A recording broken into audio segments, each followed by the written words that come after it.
নির্বাচনকে সামনে রেখে একটি রাজনৈতিক দল তাদের নির্বাচনী প্রচারণায় বিভিন্ন জায়গায় বলছে যে 12 তারিখ পর্যন্ত কোনো চাঁদাবাজি করা যাবে না।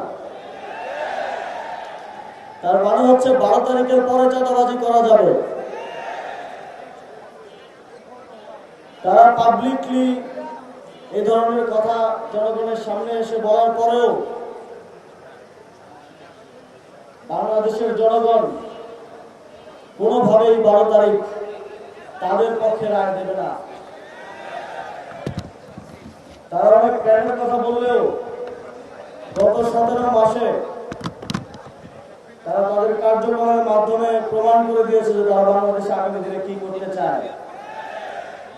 সুতরাং 17 মাসের অভিজ্ঞতা থেকে এ গ্রেড ক্লিংকারের কনফিডেন্স সিমেন্ট বাংলাদেশের হৃদয় জুড়ে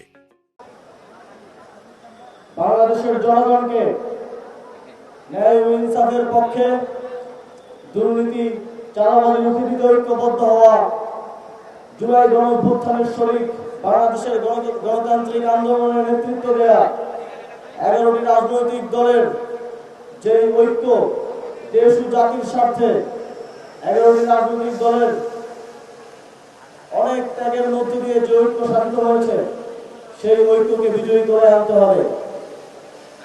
আমরা দেখি যে বিভিন্ন আসনে, আমি সারা দেশে যখন কয়েকটি আসনে আমাদের গেলাম, সেখানে দেখলাম যে একটি রাজনৈতিক দলের 3 জন প্রার্থী 4 জন প্রার্থী, অথচ আমাদের 11টি রাজনৈতিক দলের বাংলাদেশের প্রত্যেকটি আসনে শুধুমাত্র 1 জন প্রার্থী।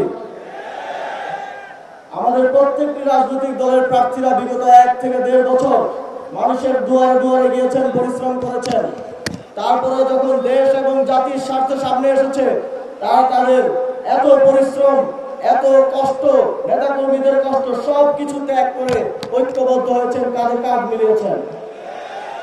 অথচ চাঁদাবাজরা, দুর্নীতিবাজরা তাদের ভাগ বাঁটানোর জন্য এখনো 4 জন 5 জন করে প্রার্থী দিয়ে আছেন। যদি তারা বিজয়ী হয়ে আসতে পারেন, তারা তাদের ভাগ বুঝে নিতে চান।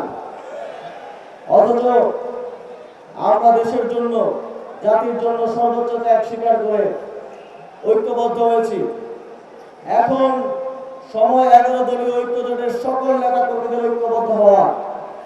এখন সময় বাংলাদেশের জনগণের ঐক্যবদ্ধ হয়ে 12 ফেব্রুয়ারি ন্যায় ও ইনসাফের পক্ষে, আধিপত্যবাদ বিরোধী এবং সংস্কারের পক্ষে, সুশাসনের পক্ষে 11 দলীয় ঐক্যকে বিজয়ী করে নিয়ে আসা।